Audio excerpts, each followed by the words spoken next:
On this episode, we discuss K-9. Live from Chicago, Illinois.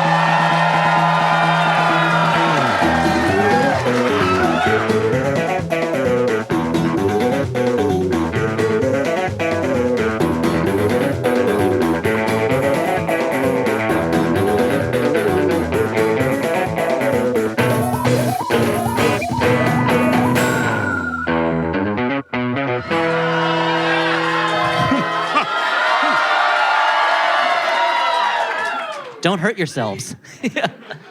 Elliot, you're milking so hard. That's how you get milk out udders. You got to do it hard. You know that Too soft and Chicago and cows are mortal enemies. You're right. You're right. That's why they cut them up and eat them. Hey, everyone, and welcome to the Flophouse. I'm Dan McCoy. Hey, what's up? I'm Stuart Wellington. Hey, I'm Elliot Kalin. Stuart briefly forgot that this was a show. Well, and Dan then, looked me right in the eyes. And you were transfixed. yeah, you're a regular Ka from Jungle Book. Yeah, that was the reference I was going to make. That was one for the children. So this is our late show here at Sleeping Village. Okay, that's why Dan's not wearing pants. We talked about another Jim Belushi What do we picture. do on this? What do we do on this podcast? This is a podcast where we watch a movie that perhaps audiences or critics or both rejected. And then we talk about it. Sounds good. So continue. You were saying this is the late show. This is a late show. We don't often cover movies that spawned multiple sequels like this one, which made K-911 and of course K-19 the Widowmaker. Yeah. And of course, K9.5 weeks. I mean, this movie kind of has that. Kind of is that. It does have. That's true. It gets uncomfortably in that direction. This is another Jim Belushi movie, and this one. During our early show, we talked about a different Jim Belushi movie. Yeah, it was called Taking Care of Business. TCB. Boy, was it ever called that. And this one is called K-9. It's named after a dog. Yeah. It's not named after a dog. It's I don't named after know a why dog. I'm filibustering so long. This is. Yeah. I could just start talking about the movie. How about that? We should mention before the show, for the podcast listener, Dan did a presentation that really roasted Stuart and I hard. And I think he's got this look in his face like he is stalling to keep the show going longer so we don't beat his ass after the show. Like, as long as we have so many eyes watching us, they can't hurt me. The minute we're off stage, I'm going to fastball special Elliot to Dan so hard. Oh, man, that is a beautiful mapping of characters, X-Men characters. Okay, K-9. Yeah, K-9. It's a movie that I was surprised to find was not like a lovable comedy about a cop and a dog, like, say, Turner and Hooch, that came out the same year. Yeah, I feel like I saw it as a kid, and I was expecting it to be a Turner and Hooch because it has a lovable star, a comedy star like Tom Hanks. Yeah. In Jim Belushi. In Jim but Belushi, no, yeah. it's this is like a Lethal Weapon, but you swap out swap out Riggs for a dog. We were talking about it before the show. Like, it's amazing the degree to which this is just a cop buddy comedy where they were like, well, it's probably cheaper if we make one of them a dog. And they didn't change the script at all. I thought, so when I first started watching it, I was like, all right, this isn't the music I would put in the beginning of a comedy. Oh, a helicopter gunship is blasting away at a car. Yeah, that's not how I would start a comedy either. Two people are having sex in a car. Yeah. That could happen in a comedy, Dan. Yeah, that could happen. It was a helicopter That's gunship. foreshadowing for a later scene. Oh, that's right. It was a helicopter with gunmen in it. It was not a helicopter gunship. I apologize. Jim Belushi. To all the dads out there who are mad that I misidentified a piece of military armament. That was like when my dad saw Lord of the Rings: The Two Towers, and he couldn't stop complaining about the mistakes with siege warfare presented. And I'm like, bitch, there's orcs in it. Well, alternately, when my dad saw The Patriot, and he was like, that's how they really fought back then. And I'm like, yeah, I guess that's the highest compliment you can pay to a movie. Yeah. So I also don't think it is how they really. Doesn't he, like, he's throwing a lot of axes and things? Like, I don't think that's what I happens. think the only thing, like, my dad also was very excited about that, like, cannons were presented accurately. Yeah. This is what happens when I'm in charge of the summer. We end up talking about dads. Yeah, we end up talking about dad military movies. Jim Belushi is Detective Michael Dooley, and he is... Is he ever? He's on a stakeout. And even his girlfriend calls him Dooley, which I think is very funny. He's on a stakeout. He's playing a handheld video game. And as Elliot mentioned, a helicopter tries to shoot him. Luckily, he has barged into a car where people are having sex to try and call his girlfriend and be like... To use their car phone? Yeah. Luckily, He's they like, have a car phone, yeah. I'm gonna be home late, and his car gets shot up by helicopter goons. Yeah. And The helicopter goons are the people who won't leave the goons alone to just play on their own. These goons just want to masturbate for hours and hours, and they're just hovering over them. Won't let it happen. the worst nightmare. For some people, it might be what they want. You never know. Yeah. You know, so Dooley goes to his lieutenant. He's like, I need a new car. The lieutenant's like, hey, why don't you work with a partner? And Dooley's like, no. I'm a movie cop. I decide how I do things. Yeah. We learn that he's on the trail of a drug dealer named Lyman. And also in this scene, the lieutenant punches Dooley, which makes the lieutenant my hero. Yeah. At home, Dooley's upset his girlfriend Tracy went out with another guy. I think you forgot the most important thing. Yeah. They live in an apartment that has a really sick glass brick wall. It does Yeah, have it does. It is That a cool, screams class. It's a cool 80s apartment. Yeah. Yeah. And he's mad Tracy did not just stick around while he stood her up for hours. She went out with a friend. So She went out with a friend who's a airplane pilot and a successful novelist. Yeah. I mean, he's got all that time when he's flying the plane to just write, you know? We learned that Dooley is not... Didn't Sully come out with a book? And he was like, that was the best they ever did. The end. What just happened to the jet over there? Sully, you were writing a novel and you let a goose go into the turbine? I'm sorry, boss. I'm sorry. We can't let anyone know that all our pilots are writing novels while they're flying planes. Stephen King has been covering for our pilot Richard Bachman all these years. Yeah. It's a real good thing he's doing for the FAA. So right away we see that Dooley... We're in the home of improv. Dan can't yes and for save his life. But anyway, Dan, you're saying? So Dooley goes home. I don't want the good people at Sleepy Village to be here until 1 in the morning. Good point. Dooley's not only a loose cannon, he's not a great boyfriend. During the scene also, of course, Tracy strips to her underwear, providing the hint of sex that any dog comedy needs. Dooley learns from it. Never mind. I'm not going to say it. It's horrible. It was going to be a joke about a scene that does not exist in the movie Beethoven, but... Using a little police... But my novel explores what if it did exist. What if it did? My novel presupposes, what if they did have sex?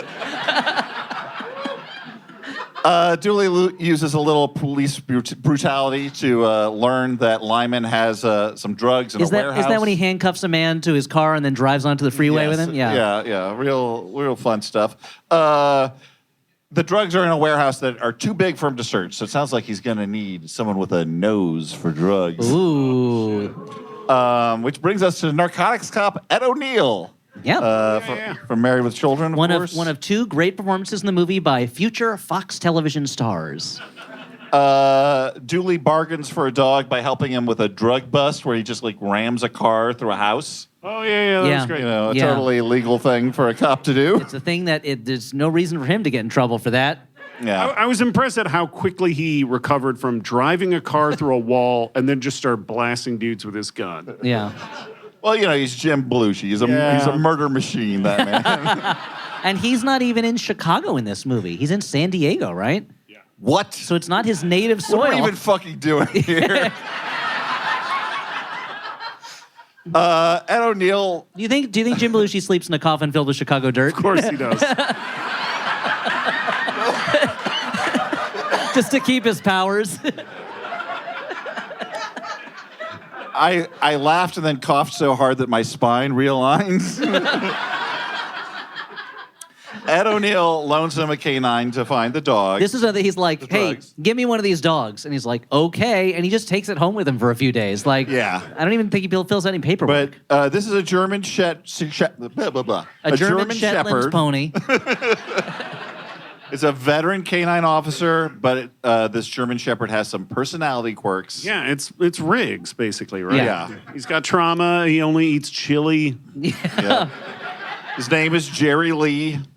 Just like Riggs. Jerry Lee Riggs.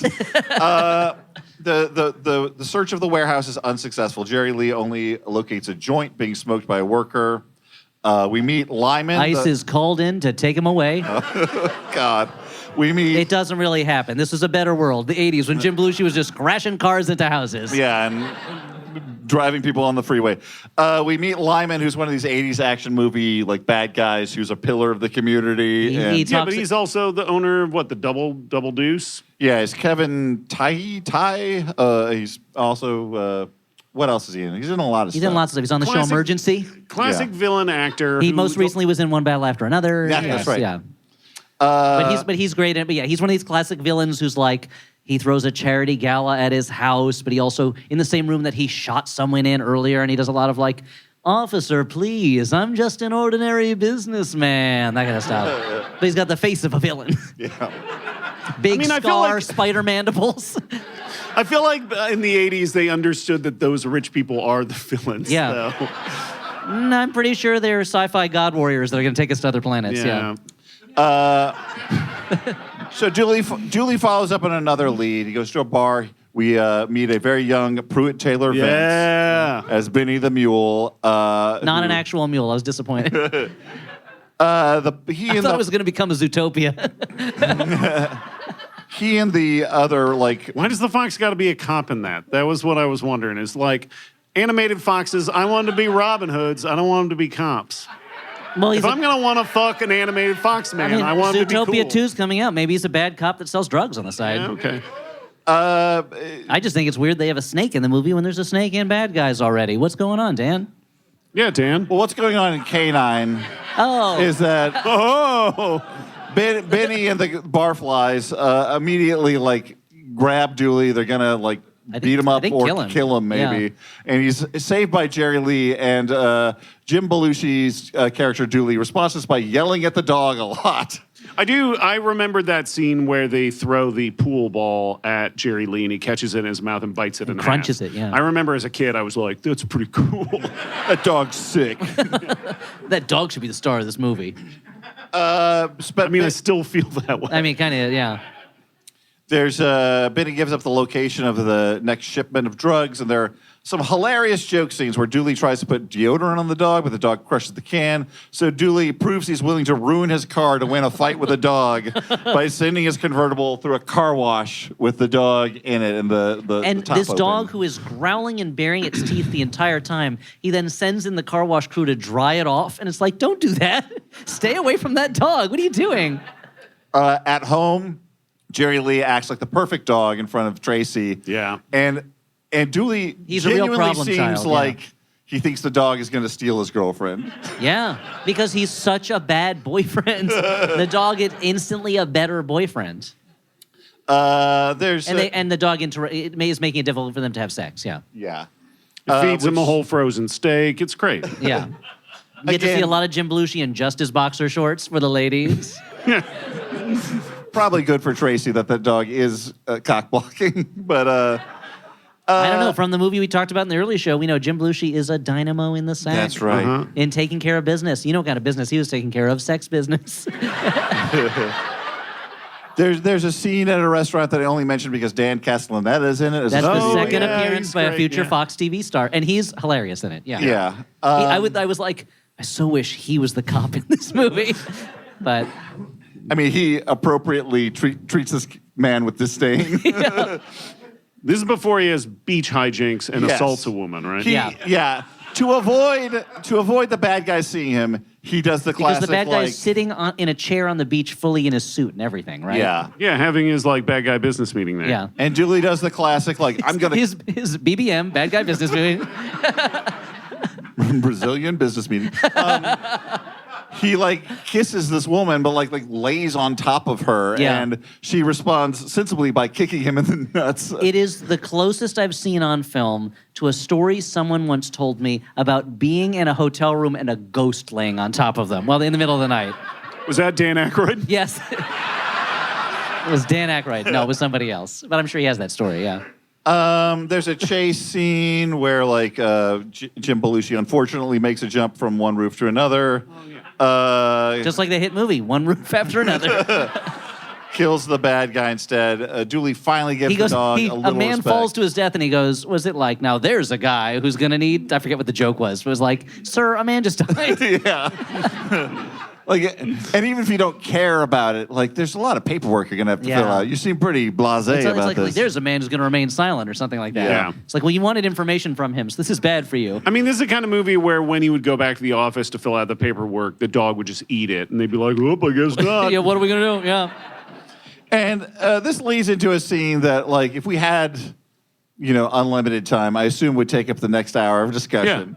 Where there's a part. We talked about the scene where the dog won't let them have sex. Well, that's what. No. This is so. Actually, right before this, there's a part where he figures out that this car dealership is involved in the drugs. Oh, yeah, you're blah right. blah blah. Yeah, But then, information. Yeah. we get a scene that's initially set to Yellow's "Oh Yeah." This and Bow, bow. that is the unofficial theme song of the 1980s. Oh yeah. It's not on Elliot Kalin's "Doing It" mix. It's on my 80s Doing It mix. Yeah. Okay, yeah. Beautiful. Yeah, the 90s Doing It. Yeah. More beautiful. Not for the first time after watching this, I went back to the Wikipedia entry about the song "Oh Yeah," and I read about how it's by Yellow, which is just two guys mainly, and the one guy writes the music and the other guy's the vocalist. And it was talking about how when the vocalist came in and he had written lyrics for this song, and the guy was like, "No, I just want you to say 'Oh yeah' really slow." And he was right. Yeah, is that? But the reason this song kicks in. A song that it could only be tamed when Congress passed the "Put This in a Twix" commercial act. This is here because Jerry Lee is getting horny for a poodle in another car. And Jim Belushi keeps going like, "Oh yeah, she's hot. Oh, she's sexy. Yeah." And Dooley encourages Jerry Lee to go fuck some stranger's dog in that stranger's car. In their car, yeah. And the owner shows up, and he tries to distract him briefly, but the owner sees what's going on, and so then he tries to pay the owner to let the dogs fuck. This is while the car is like bouncing around. Yeah. And the owner starts acting like a pimp, asking for more money until Dooley reveals he's a cop, and the dude's like, "Have at it, man!" And then Jerry Lee, presumably having achieved orgasm, jumps out of the car to the strains of James Brown's "I Feel Good." Yep. Yeah. And it's the kind of moment there's like, everyone go to jail right now.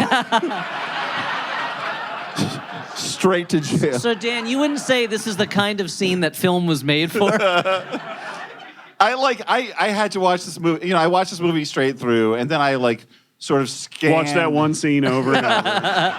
Well, I scanned through the whole movie again to take my notes, and it seemed egregious the first time, but the second time it's just like, this fucking movie, like, the balls to put "I Feel Good" at the end of the scene. That dog felt good. Yeah. But also, just imagine the person writing this movie, and it's like, Dooley stands in front of the car window trying to block the view of Jerry Lee having sex with the poodle. It's like, what are you doing? What's going on? It's just like the writer of, was it Bad Boys 2, where they wrote, "Two rats have sex in the attic." Yeah. Martin Lawrence is transfixed. Or a preview for an upcoming episode. Mouse with enormous balls runs out of Carla Gugino's shoe. That's for the preview for the episode about The One that will be coming out. So those listening to this episode, of course, will have already heard that episode. So that's a little piece of time travel for you. Thank you. It's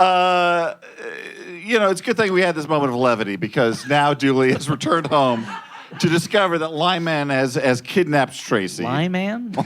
Lyman. Yeah. Has kidnapped Tracy. And there's some weird phone messages where Tracy seems like she's trying to say this without saying it. Yeah. To, preserve plausible deniability for the criminal so she doesn't get killed. Yeah, using answering machine technology. Yeah. That's great. And then the kidnapper gets on the phone and is basically just like, if you ever want to see your girlfriend again, get back the fuck off. Yeah. It's like, okay, well, Feels Sly. like a mistake at that point. I think he forgot he thought Dooley was on the other end of the line. Yeah. Yeah. Dooley crashes a party at Lyman's mansion and lets the dog on the table, discharges his gun. I was going to say, he shoots out the lights with his gun. This is a wild play because he is acting a little crazy and trigger happy. He threatens Lyman's life with a bunch of people in the room. Yeah. And it's revealed later on Which is a crime that if you're not Jim Belushi. That was an intentional choice because he wanted to pretend that he was going to be taken to jail, but in fact, his cop buddies were just going to let him loose and do his job or something. But he didn't tell anyone about it, so they're just like, no, we have to take you to jail. Yeah, no, we're like, we're going to take you to jail. Like, you did a bunch of wild stuff. Luckily, Jerry Lee has a little ruse up his sleeve. Yeah, all that chili that Jerry Lee ate earlier was Chekhov's chili because... Chekhov's chili is the chili with real guns in it. Every commercial for Chekhov's chili starts with the maidservants at the house talking about the chili and who's going to eat it and what it's made out of. Yeah, under cover of farts, Dooley and Jerry Lee escape. There's got to be a movie called Undercover Farts, right? And it's some Italian comedy. on their stakeout, Dooley tells the story of how he and Tracy met, which is basically that he fell for her when she didn't automatically treat him with contempt for being Jim Belushi. And he was on a stakeout watching drug dealers from a beach bathroom. Yeah. But then he saw her, and he was so turned on by her applying chapstick that he had to go over to her smelling like a beach bathroom. And what else could she do and but say presumably yes? hot dogs. Yeah. But I mean, that's just his natural smell. But they grab the drug truck. They go to the desert where Tracy's being kept. Dooley pretends his video game is a detonator, and he's going to blow up the truck full of cocaine unless he surrenders the girlfriend back. And the plan works until the video game makes a noise that it's not a detonator. And that's good screenwriting. Yeah. It's kind of wild that they knew that sound was for a video game. Yeah. Well, most detonators don't go. Yeah. Wipe out. Yeah, I mean, like probably the Joker's detonators do that. But. There's a shootout. Dooley kills the second in command. Jerry Lee chases Lyman, who shoots the dog. And Dooley's enraged. He's a bad guy. Shoots back. Like the kid at the end of Old Yeller. That's the villain of that movie. The biggest villain in cinematic history. Yeah. But Lyman's actually killed by the buyers who arrive in a helicopter, and they're like, the deal's blown. We don't know that. He's caught in the crossfire between those guys and Dooley. So maybe Dooley shot him. I don't know. Yeah. Dooley and Tracy. Cinema fans will debate for years. They Who fired the fatal shot. They rush the dog to the hospital. They rush the dog to a human hospital where multiple people tell Dooley... as opposed to a hospital where dogs are performing surgery? I've seen a painting that's kind of like that. Yeah. The painting where all the dogs are playing poker at an examination table. But and multiple people tell him, we don't take care of dogs here, and he's like, get out of my way, bitch. And if it's but they don't know how to take care of dogs. It's like Freddy Krueger. He does bully a surgeon into taking the. He literally the takes his gun out and puts it on up. the table and is like, "You're gonna fix this dog." Yeah. And Dooley briefly thinks the dog has died because Jerry Lee, that scamp, plays dead. But I mean, he immediately goes into the recovery room and he's gonna be asleep or something, right? He just had surgery. He's not gonna be bouncing around. It seems like he doesn't know it's the recovery room. He thinks it's the dead dog room. So weird they'd have that in a non-dog hospital. No, they would have a dead person room. And he delivers this monologue to the. Oh, if you were only alive, I'd let you sleep at the end of our bed. Yeah, I would, and I'm going to take you and Tracy and the poodle to Las Vegas so you can marry the poodle. And then the dog wakes up and he's immediately I would never do that for a manipulator like you. Well, the dog. You see the dog open his eyes and then close his eyes again to pretend he's dead some more. Because this dog has human intelligence. But I mean, in the K-9 TV show, they did it. Yeah. So they did a TV spinoff, or it was released as K-9000 as a direct-to-video movie, I think. But it was supposed to be the pilot for a TV show where the dog does have a computer chip in its brain, so that it can analyze crime. And so maybe they did that in this one. They just didn't tell anybody about it. What? Did you just make all that up? No, that's a real thing.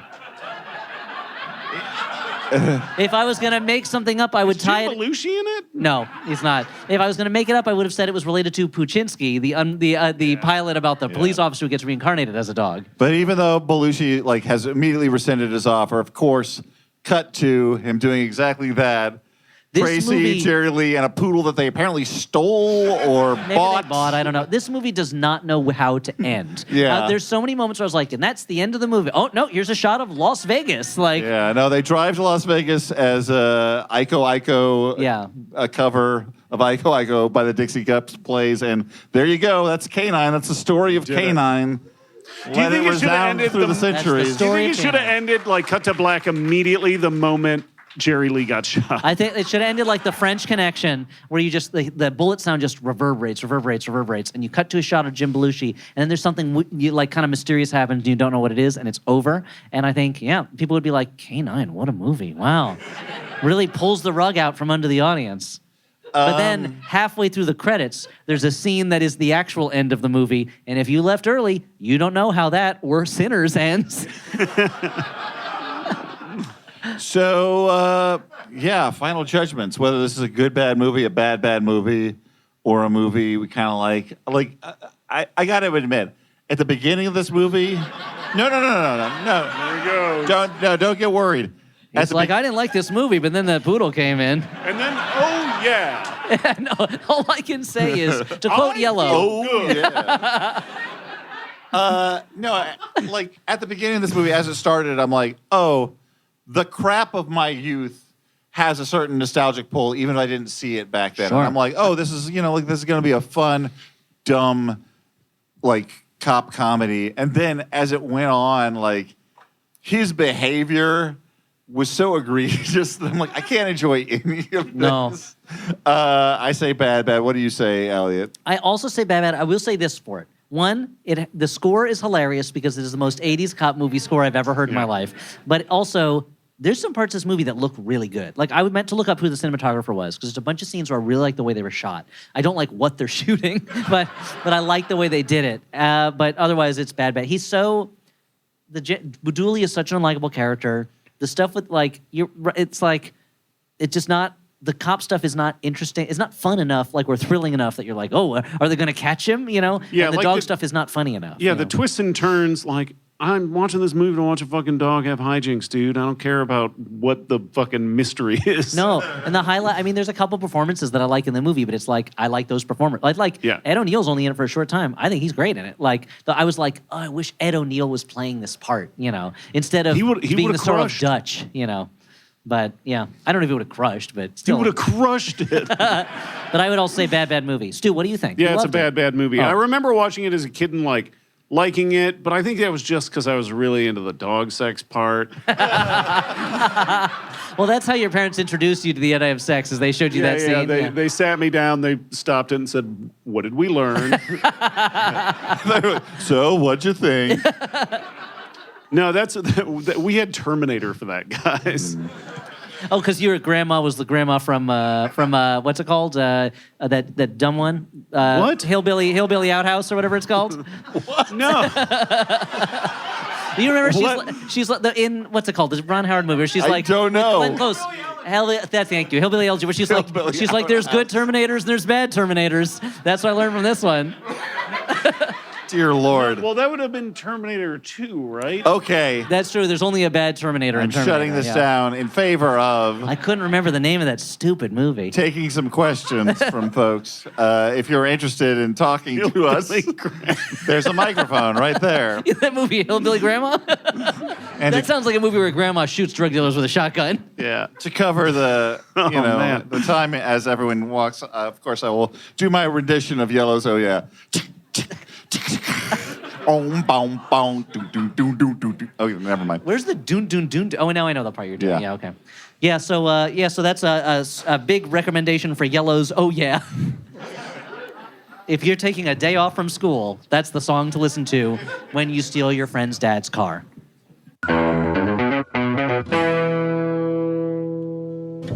Greetings, I am John Hodgman, co-host and co-creator of the Judge John Hodgman podcast, along with Jesse Thorne here on the Maximum Fun Network. And I am here with Max Fun Member of the Month, Keith who's been a Maximum Fun member since when, Keith? Oh, at least 3 or 4 years now. I don't recall exactly when I fell prey to the pledge drive, but it got a hold of me, and I've yet to relent. Oh, and we shall not ever let go. Now, you join us telephonically from a different country from ours, which is which? I moved to Vera, Portugal back in August of this year. I hear evening birds chirping behind you. And what are the names of those birds? We do have quite a few spoonbills and quite a few flamingos as well. So what would you say to the birds around you and the people listening who are considering supporting the show? You know, it's just nice to have a little bit of investment in the things that I love. Knowing that I'm making sure that those podcasts are still being created makes me feel good. We're so pleased to have you be our Maximum Fun Member of the Month. Thank you very much, Keith, in Portugal. This month's Maximum Fun Member of the Month. Obrigado. Become a Max Fun member now at MaximumFun.org/join. On Judge John Hodgman, the courtroom is fake, but the disputes are real. Brian would say, I'm the Gumby of this family. He's just not. Claiming to be Gumby is an un-Gumby-like claim. No, it's just Gumby and I being our authentic selves. So what's your complaint? Too many sauces? There are no foods on which to put the sauces. Have we named all the sauces on the top shelf yet? Not even close. You economize when it comes to pants. Truly, it's not about the cleanliness of the pants. Well, why isn't it? This is what I want to know. Judge John Hodgman, fake court, weird cases, real justice. On MaximumFun.org, YouTube, and everywhere you get podcasts. Hey, it's Dan breaking in to say, if you are enjoying this live show or you like Flophouse live shows in general, but you couldn't make this one in Chicago, we're going to be back at San Francisco Sketchfest in January of this rapidly upcoming year. We'll be at Cobb's Comedy Club again on Sunday, January 25th at 4 p.m. You can come out and see a Sunday show without being worried about being tired at work all week because it's in the afternoon, 4 p.m. We'll be talking about The Master of Disguise, and we'll finally see if we're turtly enough for the Turtle Club. For tickets to that, you can go to sfsketchfest.com and click the link for the lineup. You can get to it through there, or you can just go to flophousepodcast.com and click on events. Also, you know what? We got a couple of sponsors. Hey, this podcast is brought to you in part by Squarespace. If you need a website, Squarespace is a great way to get one. It gives you everything you need to offer services and get paid all in one place. These days, you gotta have a website if you're a professional, if you want to get paid. And you can do it with Squarespace with professional on-brand invoices and online payments. Plus, you can streamline your workflow with built-in appointment scheduling and email marketing tools. And if you want your website to look good, oh baby, Squarespace offers a complete library of professionally designed, award-winning website templates with options for all uses and categories, intuitive drag-and-drop editing, beautiful styling options, unrivaled visual design effects. No experience required. You don't have to be an HTML wizard to code your site. You just need Squarespace. So head to squarespace.com/flop for a free trial. And when you're ready to launch, use offer code FLOP to save 10% off your first purchase of a website or domain. Also, we're sponsored by Aura Frames. If you want to spread holiday cheer this season, maybe gift an Aura Frame because it's a way to keep your family close to you. You know, we've all got people that put a smile on our face, and maybe you want to see them this holiday season, but you can't for whatever reason of distance and life circumstances. But with an Aura Frame, you can. It takes about 2 minutes to set up a frame using the Aura app, and you can keep adding new photos from it from anywhere at any time. You don't have to be linked up to the same Wi-Fi or in the same space. You can just use the Aura app to add new photos. You can react with cute emojis to show you love a photo that someone else has added, send congratulations, and more. And Aura detects faces and other key details in a photo to make sure nothing gets left out. No weird cropping. You can't wrap togetherness, but you can frame it. So, for a limited time, save on the perfect gift by visiting auraframes.com to get $35 off Aura's best-selling Carver matte frames, named #1 by Wirecutter, by using promo code FLOP at checkout. That's auraframes.com, promo code FLOP. This deal is exclusive to listeners, and frames sell out fast, so order yours now to get it in time for the holidays. Support the show by mentioning us at checkout. Terms and conditions apply. And lastly, we got a Jumbotron. And the Jumbotron goes thusly. Hey, guys, I wrote a book. A History of Shock Film tells the story of how movies have broken taboos and caused controversy. I pick 321 official shock films, ranging from Elliot's scariest movie, Persona, to Stuart's favorite movie, Ricky-O, The Story of Ricky. Sorry, Dan, Stop Making Sense doesn't have enough sex or violence. Now back to my favorite podcast, The Flip Horse, with Stan, Do, and Killing It Alien. Sorry, with Stan, Do, and Killing It Alien. I got those all mixed up. Sometimes words sound like other words. XOXOXO, Eddie Daniels. And Eddie wants you to find A History of Shock Film by Eddie Daniels on Amazon, BarnesandNoble.com, or bookshop.org. Sounds like a lot of fun. Now, back to Chicago, where we're talking about K-9. Hey, so we're going to be doing some questions from the audience. We have a limited amount of time. Keep it tight. You're talking to me? Yes, you're looking at me the whole time. Hello. Hello. John, last name withheld. Hey, John. Just curious, I bought various amounts of merchandise, but I've never bought an album from you guys, like a music album.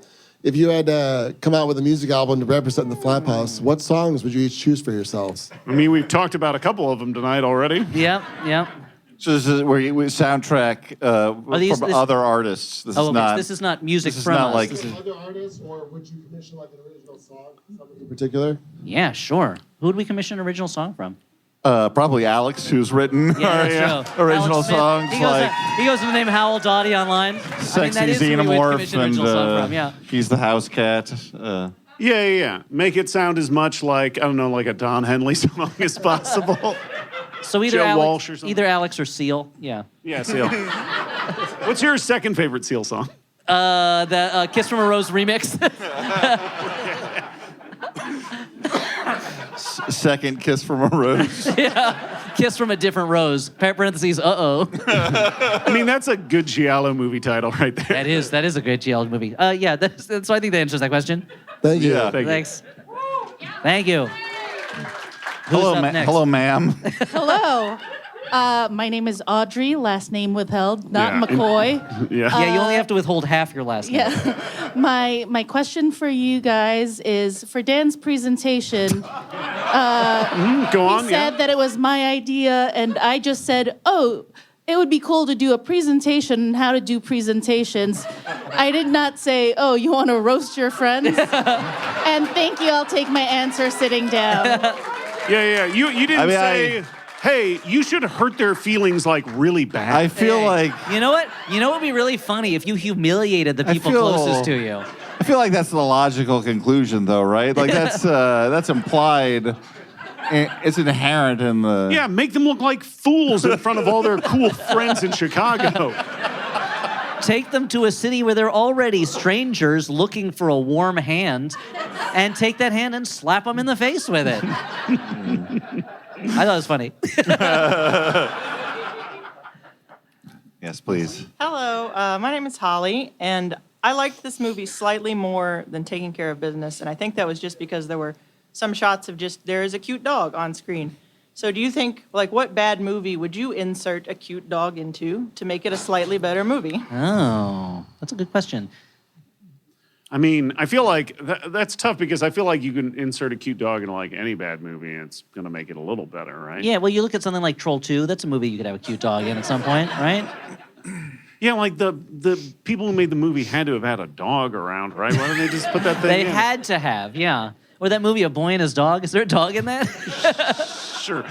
Like, I feel like it has to be one that's just like boring. Like, You don't want to see anything bad happen to the dog. No, exactly. Like, but what if in the middle of that terrible RoboCop remake, just the dog runs by and then the camera follows the dog? Yeah. Just on its day, just going. I mean, that is, to be honest, that is the way that Jack Frost, which we did recently for Pop TV, ends, which is the dog just goes somewhere and the camera follows the dog for a while, and is the best scene in the movie. Yeah. Yeah. What's that dog getting up to next? Yeah. We don't know. This dog that's untainted by the events of the movie. Yeah. Stu, so what do you think? Story of Ricky?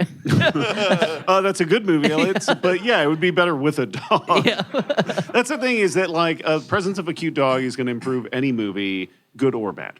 Yeah. That's the stance I'll take. Although, to be fair, if I was watching, say, Empire Strikes Back, and they're on Darth Vader's Star Destroyer, and a cute dog runs by... Are you saying I would have Chewbacca is questions. not a cute dog? I'm standing up for Chewbacca this. is clearly a bear man, but he has elements of doggishness about him. Yes, that's true. Doggish. So, yes, those are the movies. Good question. Thank you. Thank you. Okay. Next question. Hi, I'm Kaylee. Hi. I was watching this movie like an hour before we walked over here. I'm sorry. Cramming for the Me too. test. It really felt like it. We were like, dear God. I've got to find out if the K is going to 9 before I go to the show. So as it ends, it pops up what we think you should watch. And I'm watching it with my brother because he's here with me, and he goes, K-911, huh? And I was like, I think that says K-911. Yeah. But if Jerry Lee had been on that plane... If Jerry Lee and Mark Wahlberg had been on that plane together... So my question is, the fuck would that movie look like? Oh, boy. K-911. You know that is... Okay, if they really made that... better than this one, I can say. Yes, it would be the only halfway tasteful way to make the movie is to make that dog a rescue dog who's like pulling people from the wreckage. The tasteless way to do it is to have a dog on the plane and one of the terrorists is a dog. And the Now, two sort dogs, of an Air Buddies situation. Exactly. Yes, And exactly. So we have a rescue dog. How is that rescue dog going to have sex with a poodle, though? That's when, at the end of the movie, when he comes home from work, it's like, rough day. Oh. Real rough. I thought it was going to be a man, you just burned all the goodwill. Dog situation, but Yeah, it'll be like in the Denzel Washington Taking Pelham 1, 2, 3, where it keeps cutting back to his gorgeous wife just lying around the bed waiting for him to come home so he can have sex with her. And I'm like, this is very different from the original movie. But it creates suspense. You're like, will that sex ever happen? But yeah, I think they made the mistake of naming that movie when 911 was more on people's heads than pronouncing it the other way. Oh, that show 9/11 is on TV and it's a huge hit. No, Ellie, you're making the same mistake. Oh no. Thank you. Thank you. Hi, Rachel, last name withheld. Hello. Hello. So I know friend of the Flophouse podcast, Matt Singer, he does a lot of the reviews of different foods. Yeah, he's killing himself. Yeah. Okay, so a food company, say, like Denny's or Buffalo Wild Wings, comes up to you and asks you, Yep. we need a Flophouse themed menu. What are your signature dishes? Well, we definitely have to have fried Gotta chicken. have fried chicken on there, but I don't want to compete with Popeyes because I know I'll fail. Ellie, there can't be any fruit on the menu or Ellie would be mad. As long as it's just not on the plate with the fried chicken, I'll be okay. Dan was like, he went in LA, you went to like a Korean fried chicken place. He sent me a picture and there was all this fruit displayed on top of the Smothered chicken. in fruit. And I was like, you burn that place down. Don't really do that, anybody. I mean, you gotta have a beef Wellington. Yep. Mm-hmm. And a beef stew. A beef Wellington stew. I've never wished that my name lended itself to a food pun previously, but now. Dan McCoy. Personal Dan Apples. Pizza. I just did it. Okay. Can I tell you, like, I don't think I would have a good answer anyway. But Right when we got that question, I mean, that feels like a self-fulfilling prophecy.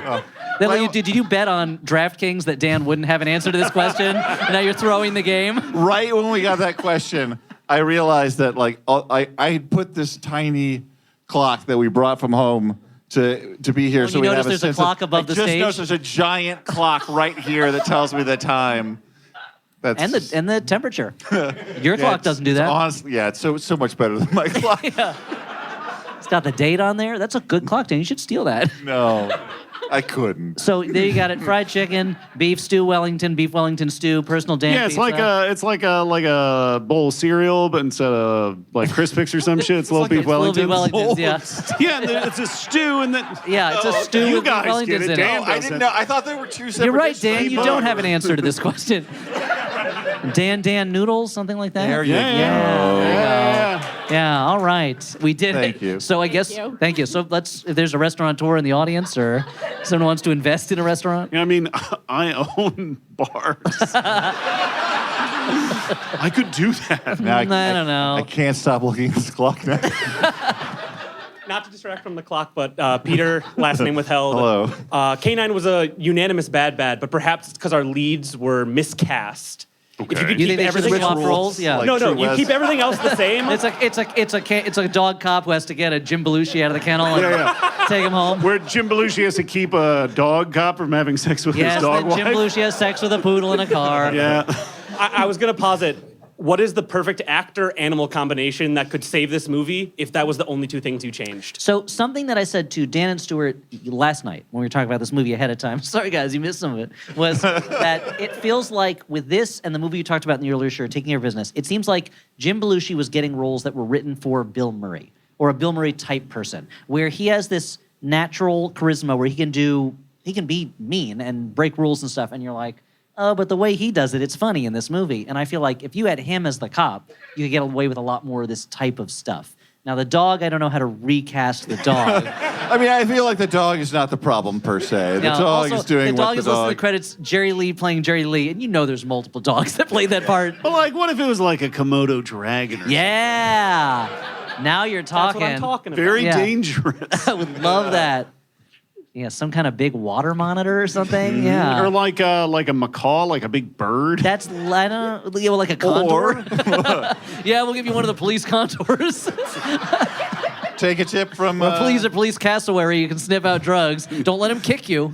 Take a tip from Joke Farming by Elliot Kalin. You can also de-heighten. What if it's a gerbil? Okay, now you got it. Yeah, it's called G9. It's like, what am I supposed to do with this? And he goes, so when Jim Belushi's in that bar and they're about to kill him, he's like, get him. And the gerbil is just kind of like chewing on a paper towel roll. Yeah, that's funny. Good work. Good doing. Better movie. Okay. Yeah, great question. Thank you. Good one. These are great questions tonight. Sometimes we do these shows and the questions are poor, but these ones are really good. Well, shit, that's a lot of pressure on me. Yeah, but you're going to do great. You're going to do great. Shelby, last name withheld. First of all, very upset about the idea of beef Wellington from Denny's. There is absolutely no shot that is worth anything. But Dan noodles from Denny's you're okay with? You make a fair point. Thank you. Why don't we settle on personal Dan pizza? We call the restaurant Danny's. There's a moon over my Danny. Everything's Dan. Stuart's like, I feel like we brainstormed past the point where we had a pretty good idea. Yeah. It's all lateral. Let it walk around a bit. So my wonderful husband, Christopher, turns 40 on Thursday. Happy birthday. Yeah. He is in the back. But so I wanted They to know... say 40 is the new 20, or at least they did when Cougar Town was a new show. That was the ad slogan. Well, to that end, do you have any suggestions for movies to prep him for this next stage of life, this proper middle age, to really get him ready for what he should anticipate? I will say there's one movie that's about what it's like when this is 40, but I don't think don't watch that. That's not it. I don't know. You love that guy's movies. What do you think, Dan? It's just like, are there just like educational films about like proper posture and like how to reduce strain on joints? Because that's mostly what's on my mind these days. I was going to anything by Ken Burns. I mean, Cocoon, dude. Cocoon. Yeah, Cocoon. Yeah, Cocoon. Or just, like... Did you know when Wilford Brimley made that movie, he was only 31 years old? Wow, right? Did you know he was younger than Tom Cruise was when Tom Cruise was older than him when he made that movie? Or just any of those dad movies you were talking about earlier. Just start shoveling Yeah, them. Man Who Would Be King. Yeah, Master and Commander. Stuart, you're not even a dad, and you love these movies. Yeah. Man. Kingdom of Heaven, that's another one too, I think. Yeah, sure, yeah. Ridley Kind of- Scott is like in dad movie territory. Yeah, Last Duel would be a really good dad movie. one. Yeah, sure. Yeah. That Napoleon one, I assume, is a dad movie. Mm-hmm. Yeah. Probably The Duelists. That's a great dad. Yeah, Ridley Scott's movies are all dad movies. Yeah. Yeah, like Alien. Didn't he also do like White Squall? Right. Yeah, no, That's he's- maybe the daddest movie there ever was. He's definitely So is he in a that dad or zone. no? No, we super don't Oh have kids. shit. Okay, never mind then. No, the energy's right though. Oh, okay, Yeah. great. Yeah. Yeah, I wonder. There's not. I feel like I have not seen a movie that gets across what entering middle age feels like. It feels like movies mostly do stories of young people or old people. They don't do a great job of doing that time of life unless it's a movie like. Again, it's not a great movie like The Family Man, where it's always about a guy who like he wishes he had something different, but then he finds out what he had was the best, and it's like. So Okay. Jack Frost is Jack Frost. Yeah. cool. Is he, Good, yes, perfect. yeah, to prepare him when he horror turns into a movie one. magic snowman. Yeah. Perfect. Thank you. Thank you. What's a good? Let's see. What did I start getting interested in when I turned 40? Yeah, I don't know. Vitamins. Yeah. Hello, Taylor, last name withheld. Hey, Taylor. Hello. I am a hospice nurse. I actually came from a 8 to 8 shift. Oh, wow. And then right here. Wow, thank you for your work. Thank you. But it is actually very joyful work. And I would like to know if you could pick the last movie that you were going to watch, what would you pick? I think about this a Last movie. surprising amount. Because I am often like watching a movie for the Flophouse, and I'm like, am I gonna die before I see another movie? There's so much I want to see, but I'm watching K-9. I mean, I understand that feeling, but also I feel like if I knew, I probably wouldn't pick a new movie. No, you'd pick something you know is special to you. Yeah, I would pick like a Marx Brothers movie or something that I'm like, Yeah. let me laugh at something, please. Yeah, I think so. Or maybe the Muppet movie. That would be a good. I think you should do the Muppet movie. Yeah. I mean, I probably. Because then if they say life's like a movie, write your own ending, and you go, I am, and then I you die. have. Yeah. I mean, like the obvious answer would be like the Lord of the Rings movies, but also like Because almost. it would extend quite a bit. Death, you can't get me until I finish watching these movies. And at the end of Return of the King, it's Got like, 'em. I have you now. The Hobbit. Oh. 9 more hours of life for you. But I'd also say like any Miyazaki movie, like Spirited Away or something, would be like like the warm bath of a movie. Yeah, I don't know. I might want to see. I mean, almost every year for my Crank birthday. 2, High Voltage. that'll kick me out of this funk. Yeah, almost every year for my birthday, I just end up watching Taken Pelham 1, 2, 3 again. So it might be that, but I don't know. Maybe Wizard of Oz. Yeah, that's a good one. That's a good one. A good pick. Oh, thanks. Okay, It's a great movie. It's a great movie. There's a reason that people are paying top dollar to see it at the Dome or the Sphere. Yeah, because they're dumb. But that's a sweet question. I'm gonna think about that some more. Yeah. I'll go home and ask my kids. They'll be like, "What movie should I watch before I die?" They're like Cars 2. They might say, and that's the worst one. Hello, Bryce. Hello. Last name withheld. So I'm going to make sure that I'm not this person, but I can't wait to find out what kind of person this is that you're not. I used to have to write film reviews, and there was one night in which I had to review 2 movies at once. And the first movie was Zombieland. The second was the Patton Oswalt film Big Fan. Okay. And the Zombieland film screening ran way over. So I got to the Big Fan screening across town with maybe 15 minutes till left. And there was a Q&A with Patton Oswalt afterwards. And I saw another film critic at a far more reputable newspaper walk up and be like, who I knew was at the Zombieland screening, be like, hey, I just want you, Patton Oswalt, in your own words, to just explain what the movie is about. That's amazing. So I just want to see if you have any stories about a Q&A after a screening or anything like that, where you've experienced such another egregious or funny audience encounter with Q&A. That's amazing, the balls it would take to do that. I wasn't watching. Could you? So this wasn't at a film screening. I've seen some good ones and some bad ones, but there was a what a life. We went time to watch Lord of the Rings, I guess. No, but we went to a live podcast taping of our friends, the McElroy brothers, for my brother, and me.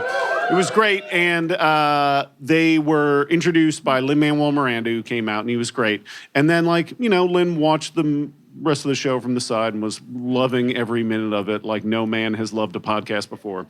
But midway through the show during the Q&A, a guy came up to ask a question. He was like, hey, I'd like to do a rap battle with Lin, please. Whoa. And they're like, what? He's like, yeah, I think I should do it. And it was like the weirdest thing I've ever seen. Like the fucking stones on this guy. That is even worse than asking Patton Oswalt to do your homework for you about the movie. Yeah. I go into a fugue state when anything too uncomfortable happens. So I feel like I've blocked everything and you have out. a very low tolerance. But I think that I know you've talked about something before along these lines. I don't mean to put you on the spot because now you don't seem to remember anything. I mean, I've seen a bunch. I haven't seen any that are as good as Stewart's, but I've definitely been at a lot of Q&As where someone gets up and they're like, this is my chance to become best friends with the person who is on stage right now. And I've seen audiences boo people asking questions because they will not stop just trying to be like, what's the thing I can say that will make this person say we should hang out? What's the Konami code here? Yeah, exactly. But I'm trying to think of a specific one, but I don't know. I will say that there was one time. So Stuart and I years ago we went to see a screening of Only God Forgives and Nicholas Winding Refn and what's his face, the star of the movie, Ryan Gosling were there afterwards, and it was one of the best answers I've ever heard. Was someone said to Ryan Gosling, "Is there a role that another actor played that you wish you could play?" And he goes, "Freddy Krueger." No, not a wait. No pause. He just comes and the crowd lost their minds. They went crazy. But then there was another guy who he went, as an aspiring filmmaker myself, and the audience started booing so badly. And I felt so bad for this guy. And then he was like, no, they were give right. me some advice? And it was a terrible question, but Nicholas Winding Refn had a great answer for it. Yeah. But it was like, I felt so bad for this guy because I'm like, that's a dumbass question, but also the whole audience turned against you so quickly. Thank you so much. And thank all of you for being here late on a Sunday. Speaking of which, I'm sure they will need to kick us out at some point, so I don't know how much time we have. We'll try and sign some things afterwards if people want that. But we should say our names and get off the stage. Wait, who's going to say which name? You say Stuart's, and I'll say yours. Okay. And you say mine. Wait, but I'm saying Stuart's and yours? I've been Dan McCoy. Let's just keep it easy. I'm Stuart Wellington. And I'm Elliot Kalin. Thank you very much, Chicago. Thank you, Sleeping Village. You've been wonderful.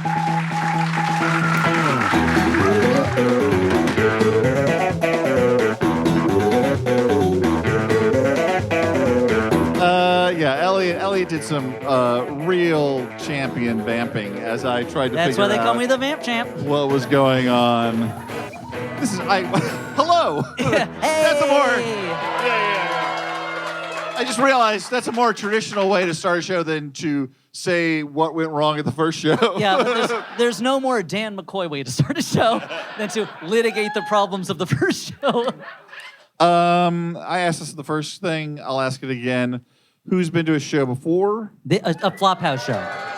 Yeah, not just any show. Not like I saw Celine Dion. No, and wow. Who here is not familiar with the Flophouse and somebody else brought you?